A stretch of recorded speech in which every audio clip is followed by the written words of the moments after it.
Middle of the country, but not middle of the road opinions. It's the podcast dedicated to sports in the air capital of the world. I'm going to Wichita. Wichita, Kansas, and beyond. With Tommy Castor and Weston Mills, this is Keeper of the Games. Hey, what's up? Welcome into Keeper of the Games. We are the podcast that focuses on everything sports related in the air capital, Wichita, Kansas, and beyond. I'm Tommy Castor, along with my co-host, Weston Mills, back for another episode. It's been quite a while. I mean, just over a week since we've had an episode here of Keeper of the Games, and I'm a little rusty. I don't know about you, Weston, but I hope everything's going well. Yeah, I know. Well, rusty probably so, but I'm still kind of riding the draft high, and I got a sheet full of notes here, and I'm ready to talk about how the future of the Chiefs look.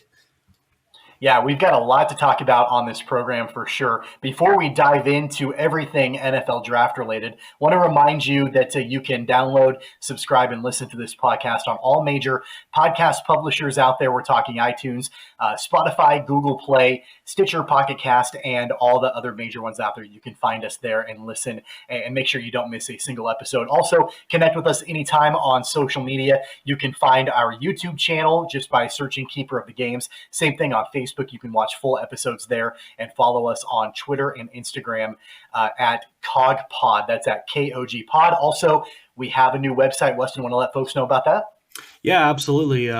New website's up. We'll be posting pretty much all the YouTube videos there, and you should be able to access the podcast there as well. And the website is kogpod.weebly.com. Still working on changing that, but for now, that's how you can access that. And that's Weebly, WEEBLY.com. Yeah, very cool. And in fact, Weston had his mock first round draft on the website. No. We don't even talk about it. You can go back and we can relive those picks, and we'll have more content on that website for sure. So speaking of that, let's dive into the NFL draft. We did our preview last week. This is kind of our recap of the NFL draft, and it was a lot of fun. I think there were a lot of question marks about what a virtual NFL draft might look like. And, not only was it fun to watch, but there were a lot of people who did watch it. In fact, numbers show that ratings were up in some cases 40% from last year. And I think a lot of it has to do with the fact that there's just no other sports going on right now. But that being said, it was kind of a fun atmosphere and a fun event to watch. I'm not sure what your thoughts were, but I had a great time watching it all weekend. Yeah, absolutely. I really loved it. And I think we talked about this when we were kind of previewing the draft. It felt like the first real sporting event that we kind of had back in a while. And I know it's not true sports, but it is a sporting event that was regularly scheduled. There was there was changes to how it was done, but it just felt like we were just back watching the draft in April like it was any other year. And I think we'll talk about this a little bit more, but I thought some of the changes they had being in home, everybody had their videos. Thought there was a lot of good that came out of that and a lot of fun, adaptations to the draft. And I think you'll see the NFL use parts of this moving forward for sure. Yeah, there were definitely, some innovative things that went on. And I really felt like the NFL, they had some time to prepare for it and to really take advantage of it. I was prepared for some hiccups. I was prepared for, some things to happen that might, derail the whole situation. But to the NFL's credit and to ESPN, ABC, and the NFL Network, they did a really fantastic job. One team that I think also did a pretty fantastic job in their draft, the Kansas City Chiefs. We're obviously biased as Chiefs fans, but we're going to break down the picks that the Chiefs made in the draft and kind of talk about those a little bit. And we'll start at the very beginning, the very top, the first round draft pick. Clyde Edwards-Hellaire, pick number 32 out of LSU. That was a pick that caught me off guard, and I think it caught a handful of other people off guard as well. I was certainly not expecting the Chiefs to take running back in the very first round, but that's what they did, and you've had some time to look at that pick and to process it, to digest it. Your thoughts on Clyde Edwards-Hellaire becoming a Chief? Yeah, I think you're exactly right. I actually had absolutely no thought that they would take a running back in the first round, and I think a lot of that stems from people kind of misassociating Brett Veach's style, myself being one of them. I think I kind of maybe was mistaking Brett Veach thinking, hey, I'm not going to overvalue a running back pay a running back to be our guy. I'm willing to use a timeshare or, find those diamond in the rough type guys to come in and be our guy, and maybe not separating that from saying, hey, I'm willing to go take a running back that fits our system perfectly. And that's exactly what Clyde Edwards-Hellaire is. He fits perfectly in Andy Reid's offense. And Andy Reid said he's the best running back he's seen since Brian Westbrook. And that is such high praise because Andy Reid did incredible things with Brian Westbrook in Philadelphia. He's going to be a great piece to this offense and really take it to the next level, even if, I think none of us were really expecting that was the move that they were going to do. I agree with you in that regard as far as catching everybody off guard and, looking at just being able to add another weapon for Patrick Mahomes. This is a guy that, is not only a solid running back, but in his time at LSU, proved capable of catching the ball out of the backfield, and so he's a versatile guy. He's a guy that can make a lot of moves on the field, and he can hit people too. He's not afraid to go down. So I think as far as his versatility, he's absolutely an asset for this offense. I half jokingly, I guess, on Twitter, shortly after the post, made some comment about how the Chiefs are going to put up 55 points a game, easy. Next season. But that should be the scary thing to other teams in the league is that they're bringing everyone from that offense back. And then they added another weapon, a guy that can, from day one, can go out there and can contribute. What do you think this, obviously we're probably looking at, like you mentioned, a running back by committee for Kansas City. But what do you think this looks like for the overall value of Damian Williams moving forward? This is going to be interesting. So between Damian Williams, Clyde Edwards-Hellaire, Darrell Williams, who do we draft? Darwin Thompson. One of those four names is not going to be in the running back room come September. And I can tell you it's not Clyde Edwards-Helaire.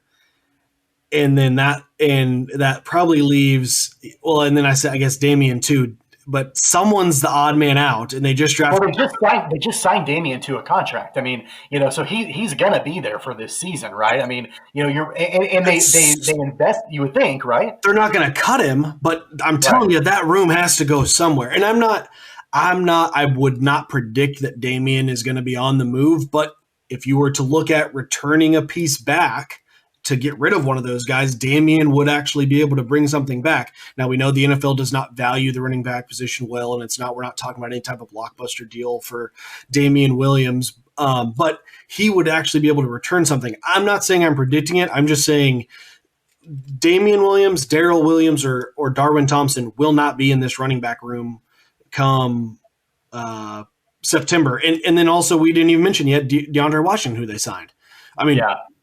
They're going to keep three running backs, and that's it. Maybe four being a practice squad guy, but only three. So it's going to be interesting to see how that room fills out. But, I do think Clyde Edwards-Helaire is, by the end of the season, going to be probably getting the majority of touches. And from day one, you're going to see plenty of packages with him on the field, maybe third down. I mean, he's a great pass-catching running back, but he did way more than that at LSU. I mean, he's 5'8", 207, so he's a little bit smaller back, and he doesn't have real top-end speed yet of like a 4.6 40, which is why I think he didn't project out as the number one running back off the board.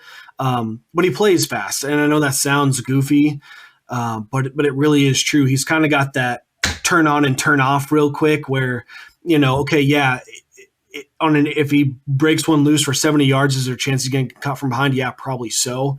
But is he going to be able to catch a ball, make a guy miss, and then get up the field 20 yards before anybody even realizes that he's full speed? Yeah, that's probably what you see out of him. I think that pick is, it's a perfect indication of how, and I hate to say it because I know you did one yourself, but how worthless mock drafts are. Seriously, because the running back position was not a position that I don't think anybody had. Not just Edwards-Helaire, but any running back that the Chiefs might take, in the first round. And if anybody did, they were laughed at. There's no way that Kansas City's going to do that. They've got, some other areas that they want to shore up before they take running back. And, we'd even talked about, hey, they might do something, but maybe later in in the draft, somebody that's going to be cheaper, or maybe an undrafted free agent, they can bring in, in that position. Certainly not a first round pick. And what I think is interesting, and I want to get your take on this, and we'll talk about this for a couple minutes, is there was some legitimate criticism from people. We were talking about the Super Bowl champions, but some criticism from folks on a local level and a national level, saying that the Chiefs really missed out on an opportunity to get, some really high caliber, high quality players on the defensive side of the ball, and really help shore up some of those areas of, I don't want to say concern, but some areas that they could definitely use some help in. Is that criticism justified, or, does the talent and the potential of a Clyde Edwards-Hellaire sort of nullify that criticism? Look, I think a lot of people were taking a draft analysis that you would take for 31 other football teams and making very valid arguments. But here's the thing, Kansas City's not drafting like 31 other teams are. They're drafting as the returning Super Bowl champions who are returning their roster. So that puts them in a truly unique position where you don't need to, there are no holes to fill per se, because that roster won a Super Bowl. And so really when you can kind of play two different cards if you're Brett Veach and the Chiefs. And this is where I think criticism of this strategy gets a little misguided, because when you're returning everybody, including your franchise quarterback, you're thinking, okay, how can I protect the long term of this roster? That's not something that a lot of other teams are necessarily looking at when they're drafting, because they're looking at it as, hey, who can we draft? What can we do to make this roster a Super Bowl contender, a Super Bowl champion? Chiefs aren't necessarily doing that. Of course, their goal is to win next year, but they have that roster. So they have to look at things like, hey, we're getting ready to pay a quarterback $40 million a year for 7 years, 8 years, 9 years. What pieces can we put with him that are going to go help us win Super Bowls for the next 5? Drafting a running back that's got 5 years, that position, whether the analytics guys want to debate it all day or not, it is important. It does help you score points, and scoring more points than the other team is still the goal. Those are the kind of things they're looking at. And the other thing too, and we'll get this when we get to the back end of kind of talking about the draft, is the Chiefs are also in a better position of signing future free agents. Maybe we didn't see a huge one this year, but next year they're still the Super Bowl 54 champs. They still have Patrick Mahomes on the roster. They're going to be able to easier bring guys in, and they had a really good time signing undrafted free agents at the back of the draft too, because they've got Patrick Mahomes and they just won a Super Bowl, so people want to come play for Kansas City. Yeah, I think that one of the points that you made that I want to focus on, that I think is really important when you're looking at, and there are draft pundits out there that are going to look at this a certain way, but when you have to look at the Chiefs different than you do every other team. A lot of these teams are looking at drafting from a position of need right now. What do we need right now? There's a hole in our defense. There's a hole in our offense. We have a problem area that has to be solved and fixed if we want to have any shot of contending next year, the year after, whatever. The Chiefs are in a position where they're looking long term, right? I mean, they know they've got more than likely a once in a generation quarterback, a franchise guy that, for all intents and purposes, as it stands right now, will play probably his entire career in Kansas City, or at least a good portion of it. So what can they do now to set up this franchise multiple years down the line? I mean, they're looking at building a dynasty is what really the bottom line is. So it's a completely different way of drafting than it would be if you were a team that, I mean, like, you could look at the Chiefs and say, hey, look, their secondary is okay. It's not great. So why don't we draft a cornerback? Okay, well, that's great, but what is that going to do for our dynasty several years down the line? So I feel like what they're trying to do is they're really trying to put those pieces into place to where, that they're in a strong position several years down the line. I'm not sure if that makes sense or not, but that's kind of the way that I'm viewing the way that they're drafting. No, I think you're absolutely right. And then if you just want to focus even on the 2020 season, I think of it this way too. So I think cornerback, that's a perfect example because that's probably what most people were kind of leaning towards Kansas City taking, that or linebacker kind of as position of need. But if you think about the existing roster that, returning most of those guys, probably, I don't know, it's like 95% of that roster that won the Super Bowl. So you think, okay, we add a rookie linebacker. Well, what linebackers were on the board at 32? What cornerbacks were on the board at 32? Compared to the running back that they wanted at 32. So let's say you add a running back and I'm just going to do it. It's just easy to kind of look at this like, hey, if your team had a Madden rating, right? It's like if you add Clyde Edwards-Hellaire, making the team overall, an extra 5 points better, as opposed to if you grabbed a corner, maybe that corner is better than what you can get in the second round, but it's like such a small difference that it only elevates your team a point, 1 point or 2 points, in linebackers where they went in the second round. So it's kind of like, what linebacker would have they taken that they thought, made the team as a whole that much better than adding this explosive dynamic piece to the offense. And same with kind of as we work down the two corners that they ended up getting, I think that's where people are often, they look at it as a 6th round pick, but a lot of times teams are evaluating that talent as very small differences in cornerback that was taken in the 6th round and the cornerback they could have gotten the 1st round. Yeah, the final thing I'll say about Clyde Edwards-Hellaire being the 1st round pick is that there were times during the course of the 2019-2020 season for the Chiefs that I would watch them. And obviously, we all know the offensive prowess that the Kansas City Chiefs have. That being said, there were times I watched them and I thought, man, how sweet would this offense be if Kareem Hunt would have stayed out of trouble? Yeah. How many more options would there be? I mean, so many different dimensions to that offense. If a guy supremely talented like Kareem Hunt, was and is, if he was able to behave himself and be on the field. So I think them adding a running back, nothing against Damian Williams at all. I mean, obviously he was a huge contributor, especially in that Super Bowl game against the 49ers. But, you look at a guy who could potentially be a game changer like a Clyde Edwards-Hellaire. The more I thought about it, the more I was like, okay, I can kind of be on board with this. And the fact knowing that Brett Veach and Andy Reid pretty much asked Patrick Mahomes who he wanted. Yeah. And that's who he said, and they went out and got him, yeah. Which shows that they've got, obviously, supreme trust in their quarterback too. So definitely a huge move for Kansas City in the 1st round. The 2nd round pick to move on, linebacker Willie Gay Jr. out of Mississippi State. Mm-hmm. This is a guy that, one of the criticisms, one of the few criticisms of ESPN in their draft is that they tended to go negative on players really quickly. Yeah. And as soon as they announced Willie Gay Jr., they started talking about the negatives about him. But one thing is for sure, this guy is a really talented football player on the defensive side of the ball, and a big-time draft pick for Kansas City. Yeah, this guy is an absolute athletic freak. According to Pro Football Focus, he was the highest-graded linebacker in as far as coverage is concerned, and as we know, this pass happy league. And we'll talk a little bit later on about what the AFC West, some of those teams did in the draft and how those offenses are looking. But the ball is going to be thrown around in this league, and so having a linebacker that can get up and cover is fantastic. And going back to, I'll throw some numbers at you here as we talk about how this guy runs a 4.46 40 linebacker out of Mississippi State, 4.3 20-yard shuttle. His 10-yard split was 1.5 seconds, which is in the 99th percentile. The 40-yard dash, the 4.46, was in the 99th percentile.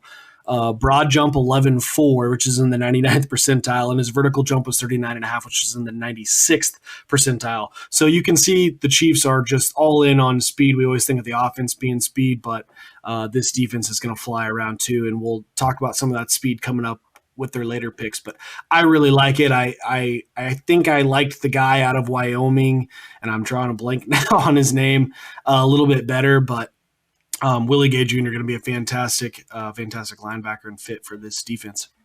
Any concerns about the off the field issues? Some of the things that were brought up, about him and the academic issues when he was at Mississippi State, the behavior with his quarterback and the physical altercation. Obviously those are all things that teams talk about in the pre-draft process. But any concerns for you coming into this season? It's hard for me, someone so far outside, to make excuses for what happened. But I think, with the academic thing, there was 8 other players involved. And I hate to say this, but I think there's a lot of academic, probably dishonesty going on around college football. So to say that he got mixed up in it, I don't know what level, but that doesn't concern me a whole lot. Now, the fight with his quarterback in practice, there were some reports that was very overblown, but ultimately I think Andy Reid's history with troubled players is what gives me, confidence that this will work out. He's known really around the league from what I've read as being the coach that, hey, he brings guys in and they have so much trust in him that they're going to do the right thing and help out. Now, of course, we know the Chiefs have had some of their own issues, so that's not to say it's perfect, but I do think it'll work out just fine. So the 3rd round pick for Kansas City, the Chiefs go into the Big 12 and take tackle Lucas Niang from TCU. This is a guy over the course of his college career never allowed a sack, which is just an incredible feat, right? Especially in the Big 12 when you're playing teams like Oklahoma and Texas. Yeah. Being able to get him in the 3rd round. What are the chances that Lucas Niang is a contributor out of the gate for Kansas City? Yeah, I think it's a strong possibility. They drafted him to be a left or right tackle. Mitch Schwartz and Eric Fisher's contracts are up at the end of next season, I believe. But I think he fits well at the guard position, and they may very well start him out at guard. He may start this year at either left guard or right guard, just kind of depending on how those jobs camp battles play out, but he'll for sure kick out to tackle kind of when either Schwartz or Fisher either move on or don't re-sign, particularly because it'll be kind of a money-saving thing. But I really like the pick. This may be actually kind of one of my favorite picks. It sounds like he's got a lot going for him. He's 6'7", 328, massive man out of TCU. But there's a lot to like with this pick for sure. And, one of the things about, having the luxury of having a guy like Patrick Mahomes is how mobile he is in the backfield. But that being said, you still need to have guys to protect him. And then that wasn't an Achilles heel per se for Kansas City, but it wasn't great. I think we can all say the offensive line play last season for Kansas City was fine. It was good, but it could certainly be improved. And, so I certainly think that a guy like Lucas Niang can come in and contribute, from day one. In the 4th round, Kansas City took L'Jarius Sneed from Louisiana Tech, who in the draft, when they drafted him, he was listed as a safety, and it looks like he played quite a bit of that at Louisiana Tech.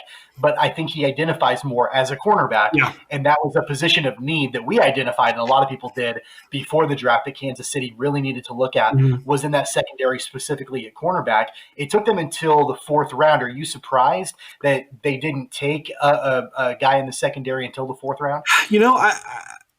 I'm not sure. I kept thinking there was a couple of different guys that were still on the board at pick 2, at pick 3, where I kept thinking, hey, this could be the spot. But really, I think Brett Veach does a really good job of kind of identifying the guys he really likes that he wants in his program, and then figuring out, okay, I can get him in the 4th round, or I can get him in the 5th round. He's had some really good drafts so far, and I think L'Jarius Sneed will be a perfect kind of fit with what they want to do.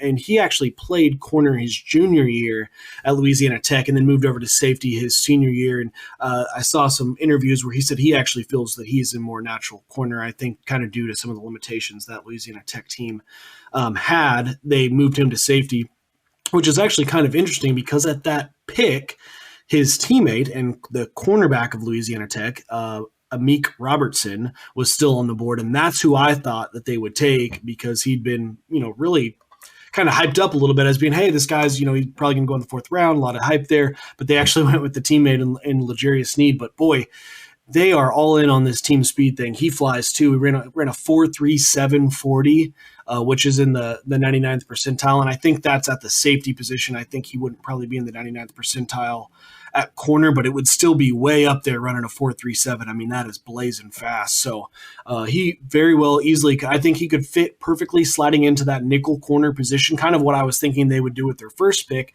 But I think he very well could be in competition, and we'll talk about Bashaud Breeland in a minute, but he could be getting some early playing time right off the bat. Absolutely. That was a position that, we had identified and a lot of people had talked about with the loss of Kendall Fuller and some of the other limitations at cornerback that the Chiefs might want to identify in the draft, at least early. They didn't do that. They waited till the fourth round, but it'll be interesting to see how L'Jarius Sneed can blend into that defense. In the fifth round, Michael Dana was taken out of Michigan. He's a defensive end.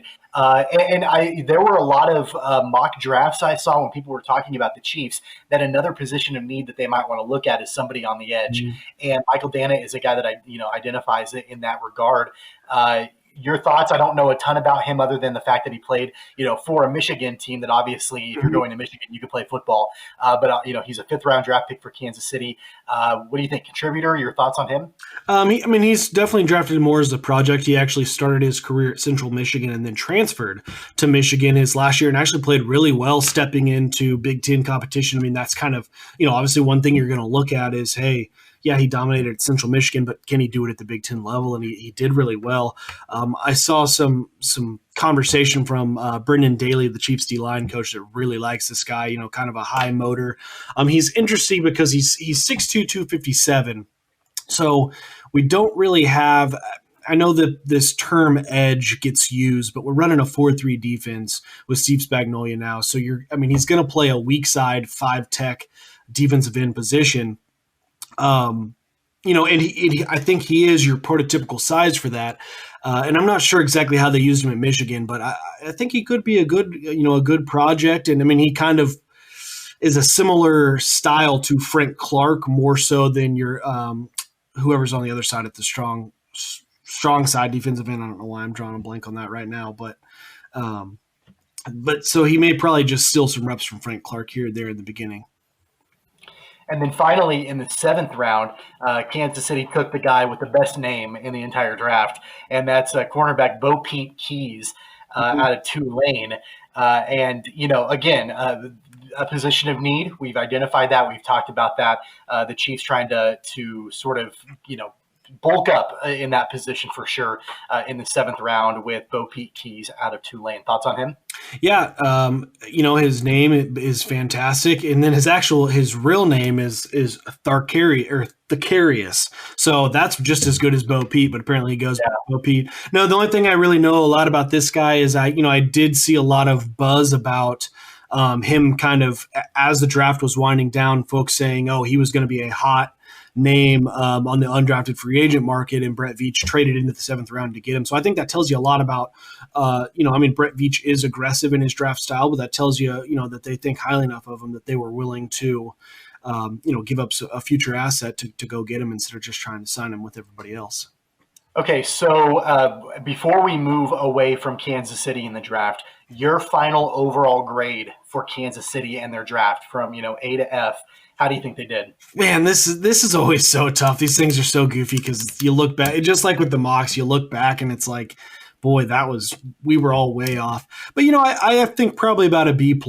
I do think there are, you wonder, could you get Clyde Edwards-Hellaire in the second round? I think that's an honest criticism, of the Chiefs. Could they have taken, a higher ranked corner in the first and really even, I guess that question is kind of even with Willie Gay Jr., could have you maybe got even him in the third? So I think maybe that's where if you want to question what happened in the draft, I think that's kind of where my questions lie. But overall, I think I'm very happy with it. I think you're looking at 5 guys who could contribute right off the bat. Not necessarily start, but, play significant snaps from game one. So I think that'll be good.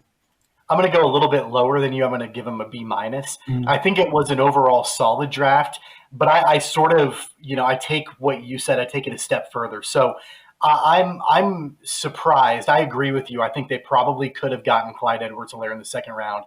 I think they probably could have gotten Willie Gay Jr. in the third round. So then the question is, what do you do with that 32nd pick? What I really think they should have done, in my opinion, is I think they should have traded that pick away and tried to stock up on future draft picks, whether it's this year or next. That's really the direction that I thought they were going to go, and the direction that I'm not second guessing and saying that they should have went that way, but that's definitely the direction that I think that I was leaning towards that I thought they might go. So ultimately, a solid draft. I think that Clyde Edwards-Hellaire, his potential and the excitement of the playmaker that he is, that could very easily shift that draft grade significantly higher. So overall, a solid draft for Kansas City. There were some other big storylines. We're not going to talk about them on this program in depth, but some of the things that we mentioned on the last episode about the race with Tua and Justin Herbert, what team that they were going to go to. Obviously, Tua ended up with the Dolphins. Like I said all along, you didn't think so, but I said all along that he was going to Miami, and Justin Herbert is a Los Angeles Charger. Then obviously Jordan Love being drafted by the Packers and that drama with potentially him and Aaron Rodgers. So, a lot of different, interesting things going on. But what are your thoughts overall with the 2020 draft class and the way that everything kind of fell? Yeah, first I just want to take a quick second to say, hand up, my mock draft was hot garbage. That was, I was feeling kind of good. Hey, you got the very first pick right. Actually, I think you got the first two picks right. So nailed those first two. Yeah.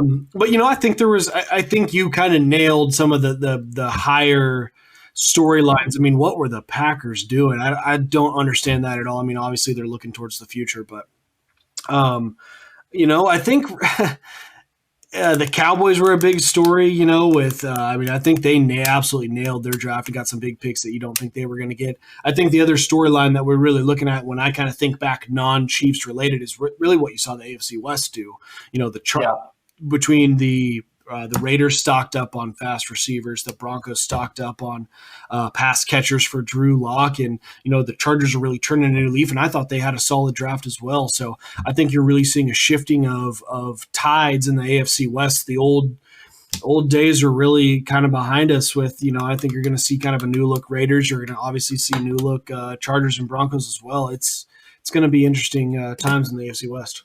Well, it's that old saying, if you can't beat them, join them, right? I mean, I was really surprised that really those teams didn't address trying to stop Patrick Mahomes in Kansas City. They just wanted to they want to try to match him, and so I think you're going to see some shootouts.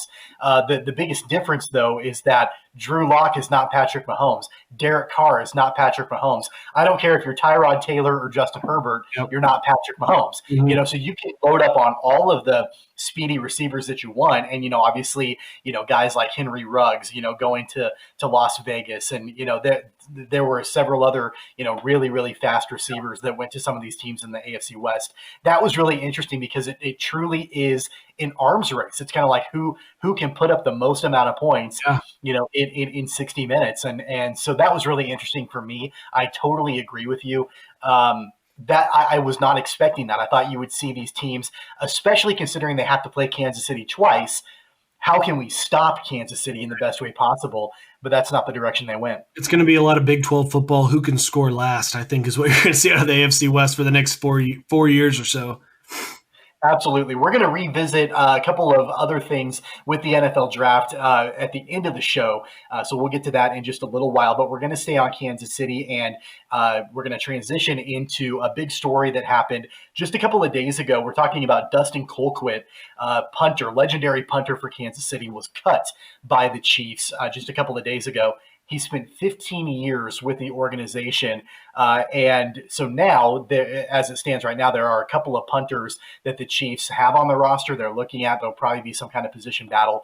But I know for financial reasons it makes sense, but still not any less shocking that Kansas City decided to cut the longest tenured player with the team. Your thoughts on Dustin Colquitt, no longer a Chief? Boy, this was tough. I mean, it's funny that you get a connection to the punter, but when he was there for 15 years. He was there through that disastrous 2012 season. I mean, he's been there with, some of the good, early 2000. I mean, boy, he's been there through so much of this that it's kind of hard to see him go. And not only that, he was absolutely great with the fans, so much for the community. I mean, he was nominated for the Walter Payton Man of the Year award 2 or 3 times I don't think he won, but he was nominated a couple times while he was in Kansas City. I mean, just all around class act guy. So you hate to see this happen, but I think a lot of people maybe didn't see it coming, but the writing was on the wall eventually. Whether it was this year or next year, it was kind of bound to happen. And I guess the good thing too is that assuming he doesn't play for another team, and this is it for him, he got to go out on top. He got to go out a Super Bowl champ. He got to go out, on top when he played for some really, really, really bad Chiefs teams. And I mean, think about it this way. His first head coach with Kansas City was Dick Vermeil back in 2005. Yeah. He played through Dick Vermeil, Herm Edwards, Todd Haley, Romeo Crennel, and of course now Andy Reid. There are 3 players now who are the longest tenured now that Colquitt is gone. You're looking at Travis Kelce, Anthony Sherman, and Eric Fisher, who came in with Andy Reid in his first season. There's nobody left from those horrible, horrible Kansas City Chiefs teams. And that wasn't that long ago. It was only 7 years ago. Well, and Eric Fisher was, the number 1 pick after that. I mean, the most horrific season ever as Chiefs fan in 2012. Just so many bad things that went on there. But, I mean, so it'll be, it's going to be interesting. They've got 2 different guys that they've brought in. They signed Tommy Townsend out of Florida after the draft. So he was an undrafted free agent. And they had actually signed, prior to the draft, they signed Tyler Newsome out of Notre Dame. Obviously one of those guys are going to win the competition. Fun fact about Tyler Newsome, he has a mullet. So I'm kind of pulling for Tyler Newsome. He looks nothing like Tommy Townsend as you're seeing him right now. But both of them, I think, can really punt the ball. There you go. There's Tyler Newsome with the mullet. So that's going to be your right there. Right, that's going to be your competition. And, and ultimately, and this is the business aspect of the football of the NFL that is just tough. I think Colquitt is set to make a couple $1 million this year, and obviously Tyler Newsome or Tommy Townsend, they're going to be making league minimum or a little bit more. So ultimately, when the salary cap was as tight as it was for the Chiefs, this is just one of those really tough and unfortunate decisions that you have to make. Tommy Townsend kind of reminds me of Sunshine from Remember the Titans a little bit with that long hair. I think that from everything I've read, it sort of looks like Tommy Townsend may have a little bit of an edge. He obviously was a great punter in college, but on top of that, he's, a pretty capable holder. And that was obviously something that Dustin Colquitt did. So that could be something to keep an eye on for sure. The other thing I want to mention about Dustin Colquitt before we move on is that you mentioned that the worst year in Chiefs franchise history, that 2-14 season back in 2012. I remember going to a couple of Chiefs games that season. And not to revisit that, I'm sure that you remember that just as well as I do, with fans with bags over their heads and planes flying around saying fire Pioli and, fire Crennel and all of that. I just remember how valuable Dustin Colquitt was that season. It was a team that had a terrible, terrible offense. They couldn't move the ball at all. And, the teams weren't winning, but Colquitt was the guy that every time was able to go in and flip field position. And ultimately it didn't matter, with the final score a lot, but he was by far in a lot of cases, other than maybe Jamal Charles, was the most valuable guy on the field for Kansas City. And so you look, you didn't hear from him as much in the Patrick Mahomes days because we didn't punt hardly at all. But back in those really bad years, he was incredibly valuable for that team, and he'll be missed. Yeah, there's absolutely no doubt. When you spend 15 years with an organization and you're as friendly and, communicative with the fans as he was, he was beloved in Kansas City, and sounds like he doesn't want to be done punting. I hope he goes and gets a little bit of money somewhere else, but I know they've got 3 or 4 or 5 kids, I think, and has been raising his family in Kansas City. So I hope that, if he does go and punt somewhere, he comes back and continues to be a part of the community, because he's definitely well loved here. Absolutely. So we'll keep an eye on that punter competition and what ends up happening there in special teams for Kansas City. The final Chiefs topic to talk about today is not one that I think brings either one of us any joy. And I don't think talking about Dustin Colquitt really does either. But this story broke just in the last 24 hours. And that's Bashaud Breeland, cornerback for Kansas City, arrested on multiple charges in South Carolina, was taken to jail, released on a bond of just over $2,000. And on top of that, There's also reports that he is facing a separate NFL suspension for a separate substance violation and facing a 4-game ban for that. So not just one major issue for Breeland, but two going on sort of simultaneously for one another. This is not a story I think that anybody affiliated with the Chiefs organization likes to hear about at all, and definitely something that will be interesting to see how it plays out. Yeah, I think there's kind of two things, obviously, to unpack with this story. One, obviously, the arrest, and second, the 4-game suspension that he was already facing. Obviously, the arrest happened after the draft, but there's conversation that I was kind of looking at about whether or not the Chiefs actually knew about the 4-game suspension. You would certainly suspect that the team that signs him, since they re-signed him, he wasn't under contract, knew that this 4-game suspension was coming. But there was some talks from some NFL insiders that were suggesting that it's possible that they actually may have not known about the 4-game suspension. But between the 4-game suspension and the arrest, you certainly think that maybe the cornerback position is a little bit more of a priority. And had this happened prior to the draft, they may have addressed this. So I think that he has definitely put the Chiefs in a tight roster position here, and they're going to have to make some tough decisions about what they want to do and who they might bring in. I'll reserve my thoughts and commentary on him and his actions for a later time. Don't reserve it. I mean, that's why we have a podcast for you to talk about it. And I get that, but we'll see what story continues to come out. The story that comes out does not look good for Bashaud Breeland.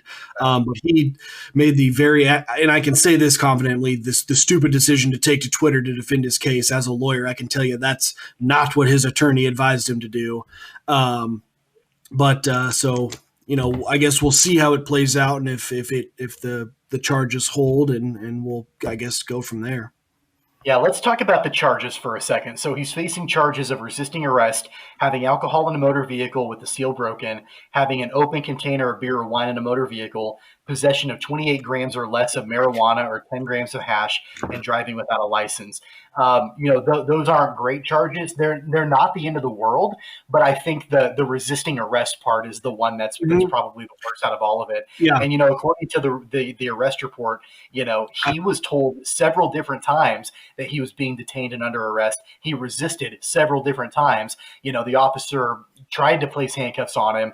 The officer threatened to tase him. The officer at one point even drew his handgun, and that's what it finally took for Breeland to comply. So definitely, and that's according to the arrest report, but just from that, not a good look at all. No, absolutely not. And the other thing that, again, just my attorney brain talking again, he let them look through his cell phone. Why he thought that would be okay was beyond me, especially after he had resisted arrest. It's not like he was thinking, or couldn't have been thinking, well, if I'm compliant, maybe I can get out of this. But he let them look through his cell phone, and apparently they were finding text messages of him purchasing and selling, I think, marijuana or some sort of controlled substance. And the other thing too, and I can't imagine that these were Breeland's words, verbatim. But in the arrest report, the officer said that Breeland stated that he was a, quote, marijuana enthusiast, which I don't think those were the words that he actually used. I just found that a little entertaining that they put in there that he referred to himself as a marijuana enthusiast. I'm an enthusiast of several things. Marijuana is not one of them.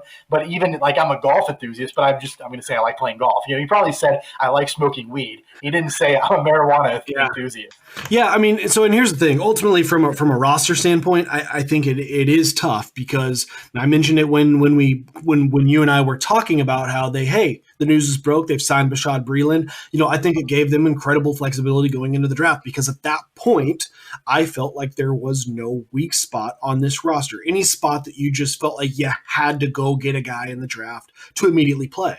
Well, with him out of the picture, I mean, if he doesn't play this season, if he gets cut, if the suspension goes from 4 to 12 or whatever, this puts a serious roster crunch on the Chiefs to figure out who that guy is that steps in. I mean, I maybe it's L'Jarius Sneed, maybe it's Rashad Fenton, maybe they go and get a guy who gets released from camp. I mean, and that's And here's kind of where this full circle, I talk about the running back room and how those guys all aren't going to be here.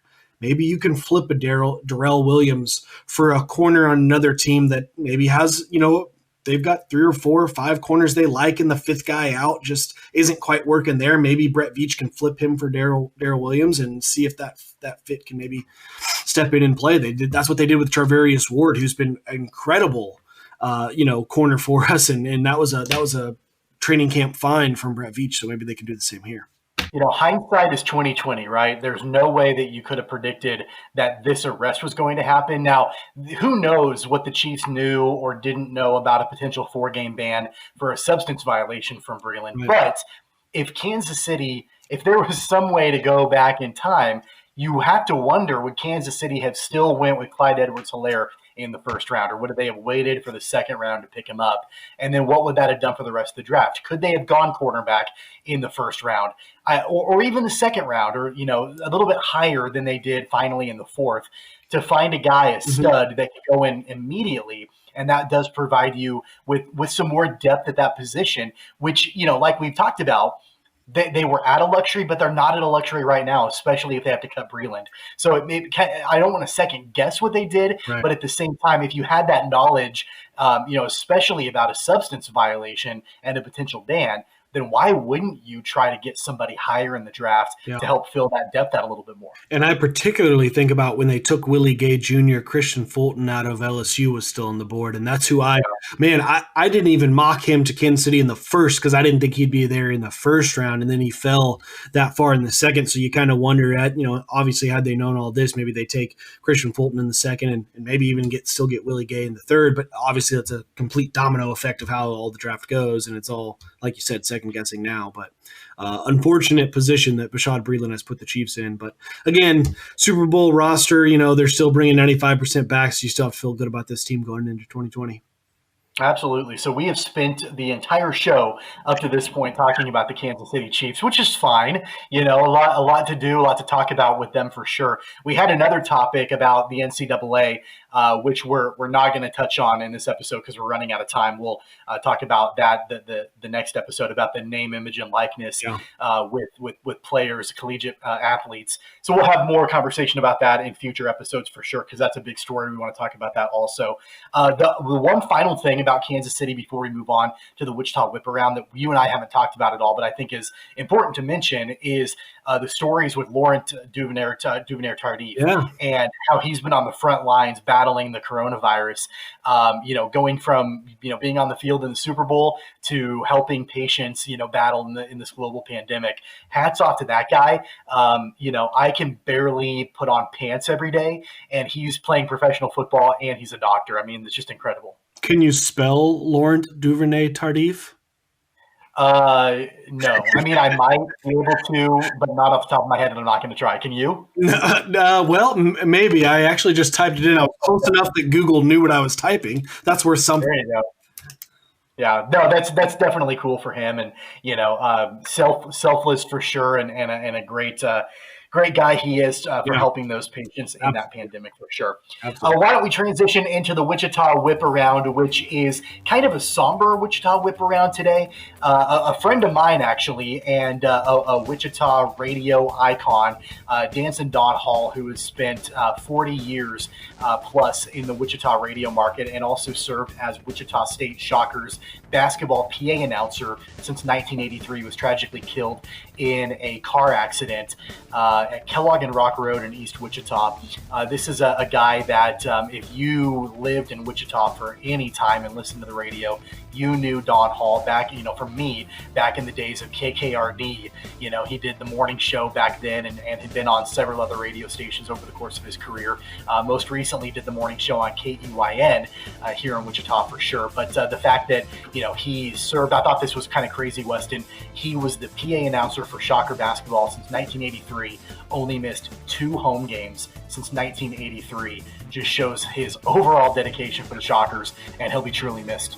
Yeah, absolutely. And like you said, I mean, absolute Wichita icon. That's a name, and it was one, and I'll be honest, when I saw the story today and the name hit me and I thought to myself, I know that name.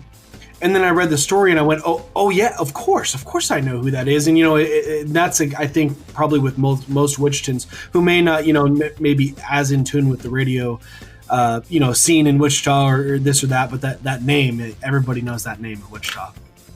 Yeah, without a doubt. And, the sad thing about it, I mean, it's obviously sad, regardless. But, reports are that he was hit by a drunk driver or an impaired driver on his way to work. It was about 4:30 in the morning. Was driving to KUYN radio to do his morning show, which is definitely sad for sure. And, definitely there have been people not only just that are radio fans in Wichita, but also, folks that are affiliated with Shocker basketball that have reached out. I saw Ron Baker tweeted about how, Don Hall will be missed. And if you've gone to any game in the Roundhouse, I mean, you definitely know his voice. Even if you're not a radio fan or a radio listener, it's a very distinctive voice. And he had that ability, that larger than life ability to be able to get people on their feet in the Roundhouse. And so I could never be a PA announcer. I've worked in radio for a long time. I just don't have that kind of booming voice that Don Hall did. And so definitely sad for sure. So Wichita State put out a statement, and Darren Boatwright, who's the athletic director at WSU, said, "We are deeply saddened to hear of the passing of longtime men's basketball public address announcer Don Hall. He was a special person in Shocker athletics and brought a lot of joy to our fans and student athletes during our events. He was a proud veteran and enjoyed being an American Legion and Kansas Patriot Guard rider. Wichita State athletics and the Wichita community will miss Don greatly for sure." I had the opportunity to work with Don for a number of years at the beginning of my radio career, so I had a chance to kind of get to know him a little bit, but really got to know him over the last 2 or 3 years, especially, and we got together last year for coffee, and he was 70 years old, and he talked about how he was getting ready for retirement and what he was excited about that, and he had worked all his life and had entertained people and served the community, and done all these charity events, and worked for Wichita State, did all that stuff, and he was excited to just retire and take it easy, and so obviously a sad occasion for sure. Absolutely. So that's our Wichita Whip Around on a somber note today, as longtime Wichita State men's basketball PA announcer and Wichita radio icon Don Hall killed in a car accident. He was 70 years old. Let's get into our Finally Funny to wrap up the show today. We're going back to the NFL draft and just talking about some of the quirks that happened over the course of that 3-day span. And there were some gems for sure. I have to tell you, first and foremost, Roger Goodell, I earned a new level of respect for that guy. He was outstanding the entire weekend. I don't know your thoughts on him, but it was great. Yeah, I mean, I think he became a little human to everybody this last draft, and it was interesting how he transitioned from dressed up to a little more casual to standing in front of his easy chair to sitting in his easy chair. I mean, he fumbled through some of the words a few times, and it just made him seem like one of the guys calling the NFL draft. I think that did more for his stock than anything else he's done in his career. Yeah, and it got to the point to where you just looked at him and you could tell he didn't care. I mean, he cared obviously, but he was tired. He'd been standing for so long, and he ended up with his feet propped up, in his easy chair too, which is the way which I love. It kind of gave some levity to the entire situation. Like this is a weird circumstance that we're all in right now, and I was in my easy chair with my feet propped up. So if I can do it, Roger Goodell can do it too. So that was pretty great, and I just love the fact. I mean, he was interacting with a TV screen full of people on Zoom, and I doubt they could see him or hear him, but he was pretending to talk to him. And, I don't know. I just thought he was a pretty entertaining master of ceremonies, I guess, for the entire event, where in a normal circumstance, he's just walking up to the podium, reading the deal and walking away. I think it showed a lot more of a human component of a guy that people have loved, to hate on over the years. I couldn't find anything to hate on him about. No, and I thought the fact that he embraced the boo-a-thon was really cool of him. It was funny that Bud Light was doing that, and the fact that he did, like we kind of talked about, that he must have given it the green light, and then he just embraced the boo-a-thon. I thought that was a lot of fun. He did the TikTok dance with Jerry Jeudy, which talk about a man who makes $50 million. I mean, he makes an absurd amount of money being in the NFL, to put himself out there and do a TikTok dance. I mean, that is certainly, he could have done plenty of entertaining things without agreeing to that. So I thought that was a lot of fun that he was willing to do that, even if you don't follow TikTok or this or that. It's, that was just a fun thing I thought he did. I also loved the opportunity to see into the lives of some of these NFL coaches. Yeah. And I want to start with Bill Belichick, because I was talking to talking to a buddy about this the other day, and I said, I bet out of all of the NFL coaches out there, it was the most difficult to get the approval of Bill Belichick to put cameras in his house. I guarantee he fought it. I guarantee he didn't like it. And, so that was just interesting to see in what looked to be like a sunroom or a dining room or something of his. And what really took a lot of people by storm was the moment when the camera was on Bill Belichick's room. He wasn't in it, but his dog was sitting in the chair, which was that was brilliant. I thought that was so great. Yeah. And to your point, there's no doubt in my mind that Bill Belichick specifically got up 15. I mean, I'd say we saw more shots of that room with him not in there than we did with him in there. And I'm sure that was because of his paranoia or just, disdain for having those cameras in there. But then in complete contrast with Kliff Kingsbury, and I don't know if you caught this interchange on Twitter, you probably did, but I thought this could kind of go in with the Final Funny as well. Pat Mahomes, who played for Kliff Kingsbury at Texas Tech, had tweeted, I'm trying to get that set up like Kliff has, or something along those lines. And Tyrann Mathieu commented on that and said that's probably why they couldn't afford to keep me, which I thought was an all-time line with this grandioso, house that Kliff Kingsbury has in Arizona. And it was I thought that was pretty good. Yeah, that setup was absolutely. I did think it was interesting that he's the young guy, came from college. You didn't see any of the other coaches have any type of, they either weren't showing off their houses or didn't have houses like Kliff Kingsbury. So we'll see how his money works out for him if the NFL doesn't. Yeah, that was quite a crib, that Kliff Kingsbury has for sure. So that was one of the things that people talked about quite a bit, and I just loved the contrast between a guy like Kliff Kingsbury and what they showed, and then a guy like Bill Belichick, or even a guy like Andy Reid, who's just basically sitting in his basement, nothing too special at all. I think that really showed off some of the personalities of the coaches that they showed. And the other coach that a couple more coaches I wanted to bring up. First off, Jerry Jones showing his flex off a little bit by being on his yacht, $200 million yacht. Yeah, which is just insane. And that's, you can look at Kliff Kingsbury and he's going to flex a little bit about his house, but he doesn't have a $250 million yacht like Jerry Jones has. No, that was and I guarantee, because there were talks about, prior to the draft, hey, Kliff Kingsbury is really excited about his setup. He's going to show y'all. There's no doubt in my mind Jerry Jones heard that and said, no, nobody's flexing on Jerry Jones. I'm going to go be on my yacht. And then he had a lady holding his phone for him. I mean, that's a whole nother level. Yeah, that's a different level of wealth that you and I will never get to. No. And last but not least, what the hell was going on at Mike Vrabel's house? I don't know if you saw it behind him, and I mean, it looked like a scene out of Bizarro Land. And I get that people are going to show off in the background, especially when they're not, used to that sort of exposure.